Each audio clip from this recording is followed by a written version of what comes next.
Hello, friends, and welcome to the PrepWell podcast. I'm your host, Phil Black. And if you have an 8th, 9th, or 10th grader with big aspirations, like the Ivy League, or military service academies like West Point, ROTC, or athletic scholarships, boom, you've come to the right place. My specialty, my superpower, if you will, is preparing families for these competitive programs. I'll teach you what your child should do, when they should do it, and how you can help. So stick around and prepare to out-prepare. Hello, friends, and welcome to the show. Today, I'd like to talk about how extracurricular activities can turn a ho-hum application into a home run application. That's my homemade sound effects for the crack of a bat for a home run. This particular episode was inspired by a recent meeting I had with one of my private PrepWell students. Let's call him John. John has been enrolled in PrepWell Academy since he was a freshman. So he's listened to and he's implemented the advice in my online program for 2 years. And now he's beginning his junior year, and he's part of my mentoring program, where I work with him one-on-one all the way to the end when he submits his final applications. So John knows the deal. He's followed the program, he's done the right things, and he has set himself up for success. However, to meet his current level of ambition, there were some things that I thought that he should think about over the next 9 to 12 months to really seal the deal. So we got together and I evaluated where he is today and what he might want to focus on going forward. This particular meeting is what I call a checkup meeting, where I run through a student's entire body of work, starting at the top with the big three. I've mentioned the big three before. That is grades, the rigor of the classes that you take, and standardized test scores. And moving all the way down the application to letters of recommendation and essays and supplemental essays. And by the way, if you want to see a template of this worksheet that I use personally during these check-in sessions, feel free to get in touch with me and request what I call the college admissions snapshot. I'll be happy to send you one. It's basically a one-page worksheet with all of the items that comprise a student's body of work by the time they apply to college. I literally start at the top and slowly work my way down to the bottom to make sure we haven't missed anything. And if you've never done this before, I highly recommend it. I use this worksheet with students as young as 8th and 9th graders. Now, there are some things on the worksheet that aren't quite as relevant for an 8th and 9th grader, but I like to give them an overview early so that it raises their awareness about what's to come. All right, let's get back to John. John happens to have his sights set on a very few selective colleges. I'd call them top 12 colleges in most rankings. Now, this is important because the advice I give him is geared toward this level of selectivity. If your son or daughter isn't interested in going to a top school, then you should feel free to adjust the intensity of my recommendations down a little bit. Just turn the volume down just a little bit. The truth is, I have no idea if John will take me up on any of these recommendations. I'll know a year from now, but as of today, I just don't know. Lots of students nod their heads and say yes, yes, yes, until it's time to execute. And as I like to say, until it's Monday morning and they actually have to do stuff. Then I see a separation between the students who say they want to compete at the highest levels and students who actually do the work, who actually do what it takes to actually get there. And mind you, it's not my role to force kids to do stuff. My job is to motivate them, maybe, hopefully, and expose them to ideas and options and creative ways to think about their future. And hopefully I'm providing them with a perspective that they hadn't thought of before. In fact, I'm going to make myself a note right now to create a follow-up episode which tracks these ideas. I basically want to figure out if John actually does any of these ideas. And it might also be interesting for me right now to take a guess as to whether I think he'll actually implement these things. So I'm going to note that down. I'll come back to it later. So let's get into this. John goes to a private high school that's very focused on college prep. In fact, I think he told me that they have 2 or 3 full-time college prep counselors on staff.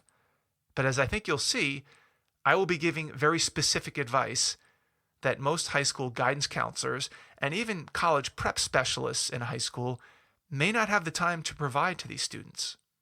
So John has been a diligent PrepWeller, as I've said. He's followed my advice on building good study habits and selecting appropriate classes and how to manage his time and how to prioritize tasks. And he's done very well in school. He's got a 4.5 GPA. He's taken very rigorous classes, a good mix of AP and honors classes. He got over a 1400 on his PSAT 10, which he took last year as a sophomore. And he's studying for his first official SAT, and PSAT for that matter, that he will take in the next few weeks.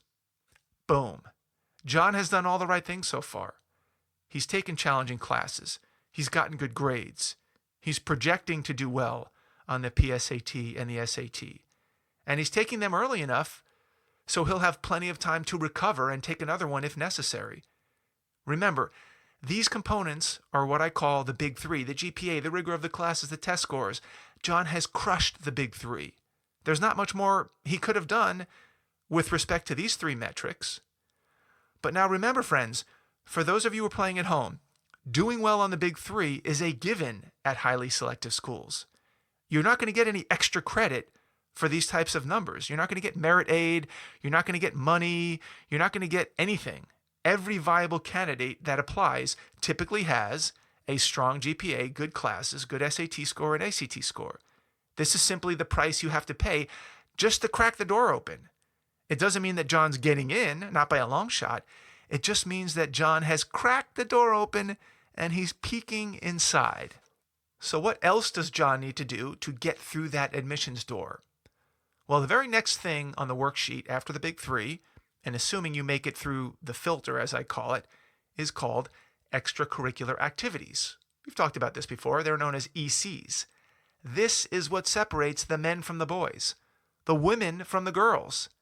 This is the area where an applicant can create separation from others, where differentiation happens, where your child has a chance to paint a picture about who they are, what they care about. Because the big three is all about the numbers. There's very little room for interpretation. It's all very objective and in some ways unforgiving. The child has either performed or they haven't. But in the EC section, there's a lot more room to operate. Now, before we jump into John's ECs, I want to take a minute to explain what is going through the mind of an admissions officer while they're reviewing your child's application for the 10 to 12 minutes that they have. They will review the big three. That should take about 30 seconds. They very quickly will get an idea of your child's intellectual horsepower. And if they pass that screen, then they move on. Now, their goal is to figure out where your child might fit into the class. Well, what does that mean? Colleges are trying to fill slots, of which they have a limited number in most cases, especially at these top schools. And they have a pretty good idea about what types of students they're looking for to meet what we call their institutional goals. For example, they may want to keep the gender split at 50-50 or close to 50-50, half females and half males. So that just wiped out half of John's potential slots. Okay, moving on. Then they have a carve out for athletes, international students, sexual orientation. Then they may have targets for certain major preferences, for instance. They may have just opened up a new applied physics major, so now they're looking for students to fill that major, and the process gets more and more granular. And of course, each college has their own criteria for what they will use to build their class, and it's not that easy to figure out exactly what types of spots or how many each college is trying to fill. This information is not necessarily something that colleges disclose in any level of detail. But what it does mean is that your child needs to take a stand. They need to represent something. When an admissions officer reads their application, they have to have a picture in their mind of where your child might fit into the class. Are they an athlete, or a piano player, or a first-generation college student, or an applied physics expert? What your child does for their extracurriculars goes a long way in painting this picture. Another factor is what major preference your child selects. Ideally, a student will connect their major preference with their ECs. In other words, Can the admissions officer see the link between what an applicant claims they want to study and what they've actually done during their high school career? The closer the connection, the better. Sometimes we refer to this as alignment. Let's see how this works in practice by looking at John's ECs and major preference, and our job is to determine how tightly connected these two are. So I asked John what he thought he might want to major in, and he said engineering. Okay, so we're going to file that away for right now. Then I asked him to review his ECs just to see where he stands today, and here's what he reported. Number 1, he's an Eagle Scout. Awesome, that's a good start. Number 2, he's a varsity lacrosse player. Okay, another good one. Now, mind you, he's not a recruited athlete, so he wouldn't be caught up in a supported athlete role in terms of the recruiting process, but he does play varsity lacrosse. He's the vice president of the Latin Club. He's a National Honor Society member, and he volunteers at soup kitchens, local soup kitchens. Okay, now as an admissions officer, how easy or hard is John making it for you to decide what slot he would fill in the class? From the somewhat limited information that we have thus far, do you feel like you know exactly who John is, what motivates him, what he stands for, what his career aspirations might be, what he's passionate about, what he might do when he arrives on campus, what clubs he might join or start, what type of research he might pursue? Think about it. And remember, the clock is ticking. You now have about, 8 minutes left to make up your mind. Does John deserve further attention? The answer is no, at least not in his application as it stands right now. He doesn't, really doesn't. I would not be convinced that John has proven to me as an admissions officer at a top 12 school that he really knows what he wants to do or that he fits in a particular slot at my school.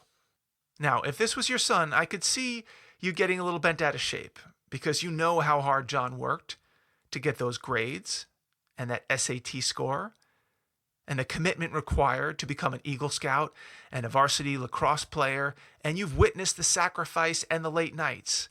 And you might be wondering, what do these schools expect? Well, newsflash, they expect a lot. There are 2 million students who graduate from high school every year, and many of them are very motivated. And if your son or daughter wants to compete, they have to go that extra mile. This is the same type of competition that they will face in the real world, and much worse. There's going to be more than those 2 million students every year. As John reviewed his ECs, I took notes, and when he was done, I shared this information with him, and I told him that if he didn't add to his ECs in the next 10 to 12 months, that he would have very little chance of getting into one of these top 10 or 12 schools. I couldn't really tell if he was surprised or not, but body language-wise, he did sit up in his chair. I think he was a little surprised. I think that he thought that he was doing all the right things and that he was going to be a shoo-in to get into a prestigious school. So I shared with him exactly what I just mentioned above, and I told him that given his current profile and trajectory, I, as an admissions officer, would not know how to characterize him. I would not know what slot to put him in. That's a problem, because the admissions officer has to pitch you to other members on the selection committee. And if you make it really hard for me as an admissions officer to understand who you are and where you might fit in, how are they going to be able to advocate for you? Then I started to ask John some probing questions such as, hey John, why did you pick engineering as your preferred major? And he said, well, I like math, and my math teacher said that engineers will be in high demand and they should be good at math, and it sounded like there's going to be a lot of jobs available for engineers in the future. That was it. So I continued, well, do you know what engineers do? And he said, not really. I mean, they design and build and make things. I said, well, do you know what kind of engineering you might be interested in? And he said, well, I'm not really sure what you mean. So I continued, well, there are a lot of types of engineers. There's mechanical and electrical and software and chemical and systems. Do you know anything about these different types? And he said, well, not really. Maybe I'd pick mechanical engineering because that's what my uncle does. And I said, okay. Are you a handy guy, John? Do you fix things around the house? Do you work on your own car, change your oil, change your windshield wipers? Have you built your own computer? Do you like to take things apart and put them back together? And he said, well, not in particular. Not too many things break in my house, so I haven't really had the chance. And I said, well, are you good with tools? Do you have your own set of tools? He said, no, my dad has some tools in the garage, I think, but I don't have my own. At this point, I realized that John didn't really know that much about engineering or mechanical engineering at all. And by the way, I wasn't picking on him or making him feel bad. I was simply trying to get to the bottom of why he claimed that he wanted to be an engineer and had virtually nothing else in his ECs that would support that notion. And as we talked some more, and I explained what mechanical engineers actually did and what type of classes and work and projects and careers that might lead him to, he actually started to get kind of excited. Now, this was a good sign. I saw a spark there. This spark is what needs to show up in the application. Because right now, the application is flat. It's DOA. It's dead on arrival. I then proceeded to give John a bunch of ideas. Some were practical and cheap and easy, and some were a bit more involved and elaborate and time-consuming, and in some cases a little bit more expensive. But the bottom line was, if John wanted to compete, he had to paint a better picture. So here is my list of suggestions that John could do in the next 10 to 12 months that I believe would provide a compelling, what I call pattern of interest, that would be consistent with his major preference. So for one, I would strongly consider changing his major preference from engineering to mechanical engineering. Engineering to me just sounds too generic. It paints a very blurry and non-specific picture. I want specifics. I want details. Here were some of my suggestions. What if John ordered a do-it-yourself drone kit from the internet and put it together in a few weeks by himself and then learned to fly it? What if he looked up a store on Google that provided drone repair services and volunteered to sweep the floors and take out the trash in exchange for learning about drone repair? What if you bought an old classic car and spent the summer repairing and restoring it to its original shape? What if he took flying lessons? What if he got a certification in small engine repair? What if he volunteered to apprentice with a local plumber or carpenter or handyman? What if he listened to 15-minute TED Talks every morning on his 40-minute commute to school about engineering?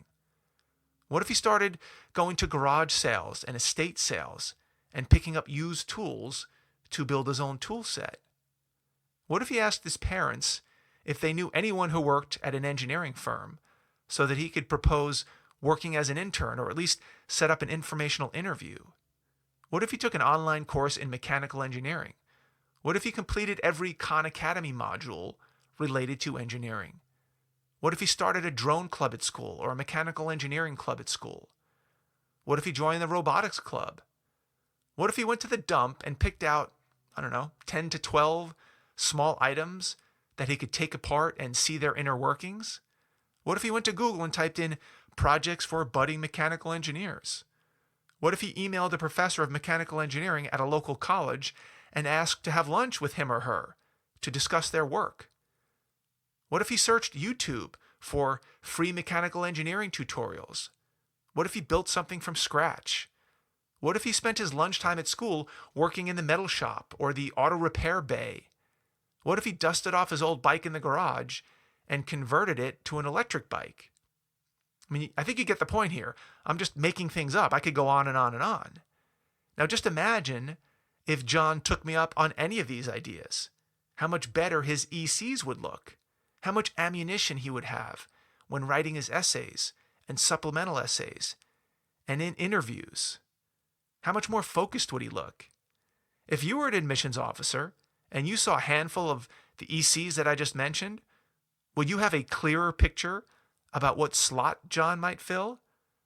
Would it be easier to advocate for John in committee if he did any of these things? Of course it would.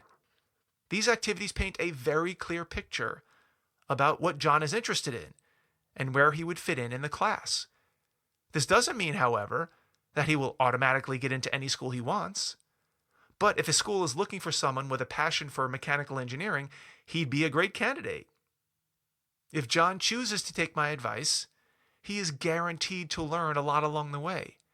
In fact, he might even learn that he doesn't like mechanical engineering. During his research, or his internship, or his watching his TED Talks, he actually might find out that he was more interested in electrical engineering. Awesome! That sounds like the making of a college essay. Why I turned from mechanical engineering to electrical engineering. That's great stuff. That outcome would be terrific. Better to find this out now versus 3 years into college. John was getting excited as I rattled off a few of these ideas for him, but I was still unsure whether this was actual interest or just him being polite, because I was getting kind of fired up myself, and I couldn't really tell where reality was versus just modeling my energy. And as I told him, John, listen, if you wake up tomorrow morning and taking action on any of these suggestions is sheer agony, and you're not motivated, and this just gets put on the back burner, this could be a sign. This could be a sign that you're not actually that interested in mechanical engineering. If you're actually interested in this topic, this field, every one of these suggestions should move you to action. I can't force you to actually do anything. Your parents can't force you to do anything. Only you can take these steps. And you have about 10 months to go. Do I think John will implement any of these suggestions? If I'm being honest, probably not, actually. I'm not convinced from my conversations with him that he actually likes mechanical engineering enough to pull the trigger on any of these things, because most of them require a lot of initiative and resourcefulness. I think he likes the idea of mechanical engineering, but taking action is a different story. Does this make John a bad guy? No. It just means that this topic isn't exciting enough to get him motivated to do stuff. Why would a college risk giving John a slot as an ME major, mechanical engineering, when they aren't convinced that he cares that much about it himself? Now, John's lucky. He still has a fighting chance to be competitive because we're addressing these gaps early enough in high school. If he gets busy in the next 10 to 12 months, he can turn this application from ho-hum into home run. This is the type of mentorship and the types of suggestions that I provide in my online program called PrepWell Academy.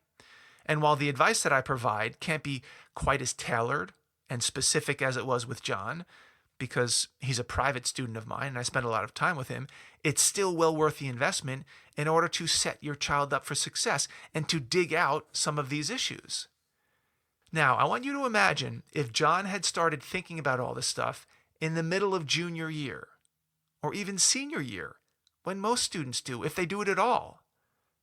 As you might guess, he would have no shot. That's why I'm so passionate about encouraging 9th and 10th graders to get on board early when it matters most, so they'll have a fighting chance to get their ducks in a row in time to make a difference. Okay, that's a wrap for today's episode, folks. I hope you enjoyed it. If you did, please subscribe to the podcast. It really helps us grow. Share it with a friend who you think might find it valuable. And if you feel the urge, please give us a review. If you liked this particular show with this type of case study and analysis, please let me know. I have tons of examples of students with all kinds of different backgrounds and experiences that we can break down piece by piece. Until next week, goodbye, good luck, and never stop preparing.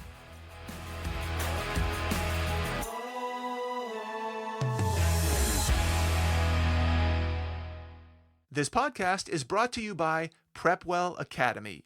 PrepWell Academy is my one-of-a-kind online mentoring program that delivers to your 9th or 10th grader a short, highly relevant video from me every week, every Sunday in fact, where I give them a heads up about what they should be thinking about to stay ahead of the game. To get these valuable lessons into your child's hands, please head over to PrepWellAcademy.com and enroll your child today.